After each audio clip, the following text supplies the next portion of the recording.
আসসালামু আলাইকুম প্রিয় দর্শক, টিভি ওয়ান নিউজে সবাইকে জানাচ্ছি সাদর আমন্ত্রণ।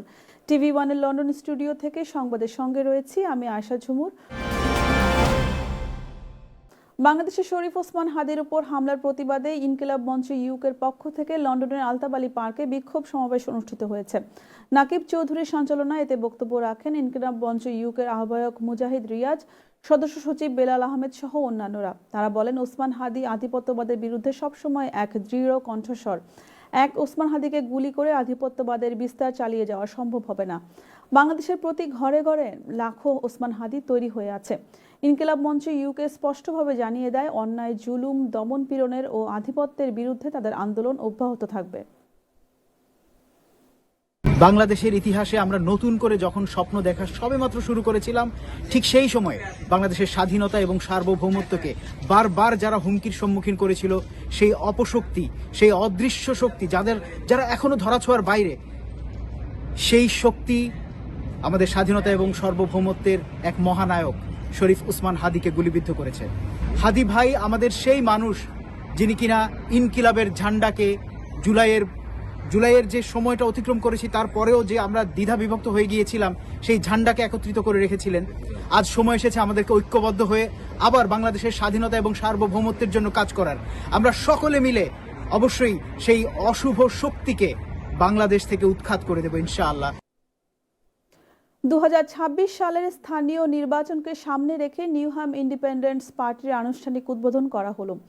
ইস্ট লন্ডনের দি রয়্যাল রিজেন্সি হলে নিউহাম ইন্ডিপেন্ডেন্স পার্টির উদ্বোধনী অনুষ্ঠানে প্রধান অতিথি ছিলেন সাবেক Labour leader Jeremy Corbyn MP.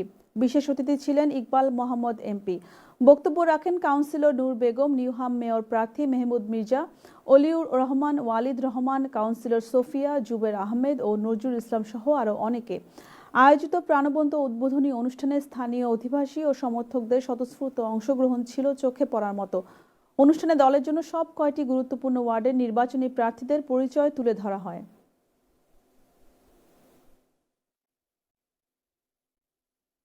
সিলেটের দক্ষিণ সুরমা উপজেলার লালাবাজার ইউনিয়নের জাফরাবাদ উচ্চ বিদ্যালয় ও কলেজের সহযোগিতায় যুক্তরাজ্যে প্রতিষ্ঠিত Jafarabad school and college development অর্গানাইজেশনের দ্বিবার্ষিক সাধারণ সভা অনুষ্ঠিত হয়েছে। পূর্ব লন্ডনের একটি রেস্টুরেন্টে এম এনামুল হকের সভাপতিত্বে সভায় প্রধান অতিথি ছিলেন টাওয়ার হ্যামলেট কাউন্সিলের স্পিকার কাউন্সিলর সুলুক আহমদ। বিশেষ অতিথি ছিলেন মোহাম্মদ মনির হোসাইন, ব্যারিস্টার নাজির আহমেদ, মোসাহিদ হোসাইন, আব্দুর রাজ্জাক এবং মোহাম্মদ আব্দুল মতিন। সভাপতি তার বক্তব্যে বিলেতে অত্র কলেজের উন্নয়নে ডেভেলপমেন্ট অর্গানাইজেশন গঠনের মাধ্যমে প্রায় 70 লক্ষ টাকার বিশাল আর্থিক কালেকশন সহ বাস্তবায়নকৃত বিভিন্ন কর্মসূচির সংক্ষিপ্ত বিবরণী তুলে ধরেন। পরিশেষে এই বিদ্যাপীঠকে গড়তে যারা ভূমিকা রেখেছেন তাদের মঙ্গল কামনা ও মৃতদের বিদেহী আত্মার মাগফিরাত কামনার মাধ্যমে অনুষ্ঠান শেষ করা হয়। এদিকে জালালাবাদ অ্যাসোসিয়েশন ইউকের কার্যকরী পরিষদের সভা পূর্ব লন্ডনের একটি রেস্টুরেন্টে অনুষ্ঠিত হয়েছে। সভাপতি আবুল কালাম আজাদ ছুটনের সভাপতিত্বে এবং সেক্রেটারি নাসির আহমেদ শাহিনের পরিচালনায় সভায় বক্তারা নতুন কমিটি নিয়ে আশাবাদ ব্যক্ত করেন। বক্তারা বলেন, সভাপতি, সেক্রেটারি ও ট্রেজারার সহ দক্ষ জনশক্তি দিয়ে গঠিত বর্তমান কমিটি বাংলাদেশের শিক্ষা, অর্থনীতি, সামাজিক ও সেবামূলক কর্মকাণ্ডে গুরুত্বপূর্ণ ভূমিকা রাখবে। জানানো হয়, আগামী মার্চ মাসে জালালাবাদ অ্যাসোসিয়েশনের সদস্য ও শুভাকাঙ্ক্ষীদের নিয়ে একটি জাঁকজমকপূর্ণ অভিষেক অনুষ্ঠানের আয়োজন করা হবে। অনুষ্ঠানে অন্যান্যের মধ্যে উপস্থিত ছিলেন প্রতিষ্ঠাতা সভাপতি মুহিবুর রহমান মুহিব, শামীম আহমেদ, জামাল উদ্দিন মুকুদ্দুস, ডক্টর মোদাব্বের হোসেন ও আব্দুল ওদুদ দীপক সহ আরও অনেকে। বিএনপি চেয়ারপারসন বেগম খালেদা জিয়ার সুস্থতা কামনায় ইটালির রোম মহানগর সেন্তাসেল্লে শাখার বিএনপি উদ্যোগে দোয়া মাহফিল অনুষ্ঠিত হয়েছে।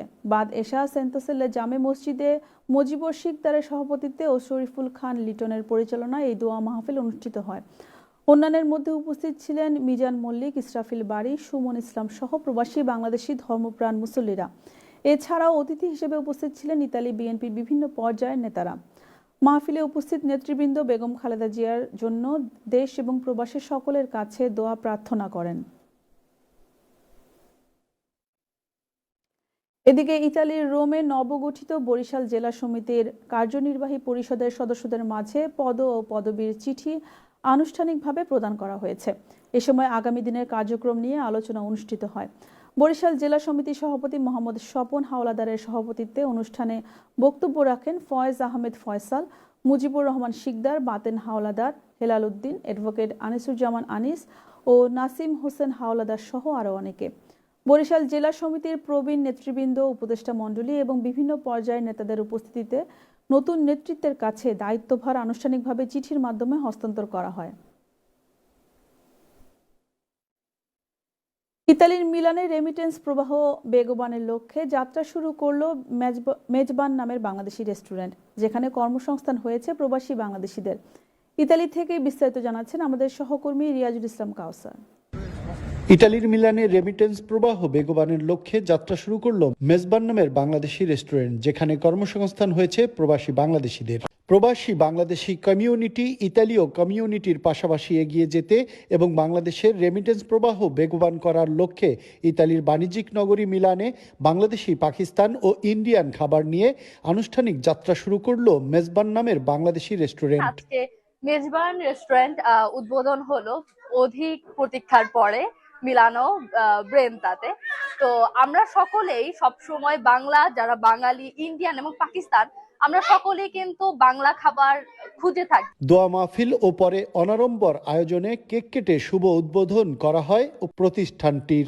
বাঙালির ঐতিহ্য, দেশের সবকিছু এখানে তুলে ধরা হয়েছে। সবাইকে আমন্ত্রণ রইল। প্রবাসী বাংলাদেশি কমিউনিটি এবং রেমিটেন্স আরো এগিয়ে নেওয়ার প্রত্যয় ব্যক্ত করেন উদ্যোক্তা। প্রধান লক্ষ্যটাই হলো যে আমরা ইতালিয়ান কমিউনিটির সাথে এই বাংলাদেশি কমিউনিটি যেন আমরা পরিচিত করাতে পারি। আমাদের এই ইতালিতে আমরা যে পরিমাণ রেমিটেন্স যোদ্ধারা আছি, তারা বিভিন্ন ক্ষেত্রে অনেক অবদান রাখতেছে, বাট আমরা যে এখন যে সেক্টর গুলাতে রেস্টুরেন্ট সেক্টর বা অন্যান্য বড় বড় সেক্টরে অবদান রাখতেছি, সেই ক্ষেত্রে আমরা বাঙালি কালচারের সাথে একটা সম্মেলন ঘটানোর জন্য বেকার প্রবাসীদের কর্মসংস্থান করার আগ্রহের কথা ব্যক্ত করেন উদ্যোক্তারা।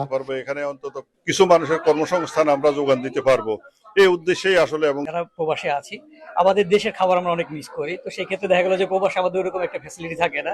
তো আমাদের মূল উদ্দেশ্যটা ছিল। এতে অংশ নেয় বিভিন্ন শ্রেণী পেশার বাংলাদেশি প্রবাসীরা। রেস্টুরেন্টের মাধ্যমে বাংলাদেশের কমিউনিটি একটি পরিস্থিতি এবং বাংলাদেশের রেমিটেন্সের জন্য ভালো একটি দিক বয়ে আনবে, এই আশা কামনা করি। সুন্দর একটা রেস্টুরেন্ট করেছে, আপনাদের সবাই আমন্ত্রিত এবং সুন্দর পরিবেশ।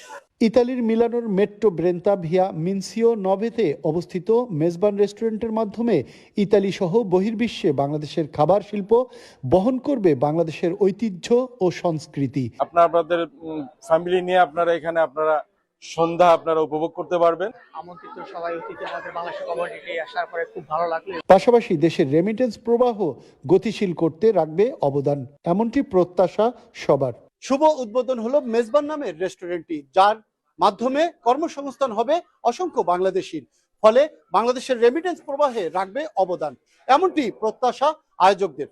Riazul Islam Kawsar, TV one news, Milan, Italy. এদিকে দীর্ঘ এক যুগ পরে গোপন ভোটের মাধ্যমে Moulvibazar chamber of commerce and industry দ্বিবার্ষিক নির্বাচন অনুষ্ঠিত হয়েছে। বিশেষজ্ঞদের মতে এবারের নির্বাচন শুধু নেতৃত্বে পরিবর্তনই নয়, এটি একটি নতুন অধ্যায়, এটি একটি নতুন মাইল ফলক। Moulvibazar chamber of commerce and industry নির্বাচনে বিএনপি সমর্থিতদের মধ্যে 11 জন এবং বাংলাদেশ জামায়াতে ইসলামীর মনোনীত 7 জন নির্বাচিত হয়েছেন। বিএনপি সমর্থিতদের মধ্যে নির্বাচিত হয়েছেন হাসান আহমদ জাবেদ, আব্দুল মুকিত, সাইফুল ইসলাম টুটুল, এমদাদুল হক এমাদ, হাফেজ আহমদ মাহফুজ, হানিফ মোহাম্মদ খান নিয়াজ, আবুল কালাম বেলাল, মোহাম্মদ রুবেল মিয়া, মির্জা সোহেল বেগ, মোহাম্মদ দেলোয়ার হোসেন ও সৈয়দ সালমান আহমেদ জুমান। জামায়াতে ইসলামী মনোনীতদের মধ্যে নির্বাচিত হয়েছেন ইঞ্জিনিয়ার মোয়াজ্জেম হোসেন, সৈয়দ মহিউদ্দিন আহমেদ শাহিন, মোহাম্মদ আনোয়ার হোসেন চৌধুরী মুর্শেদ, আবু নোমান মুইন, ইঞ্জিনিয়ার জহিরুল ইসলাম জাকির, মোহাম্মদ আলকাসুর রহমান ও মাওলানা মুকাদ্দির হোসেন।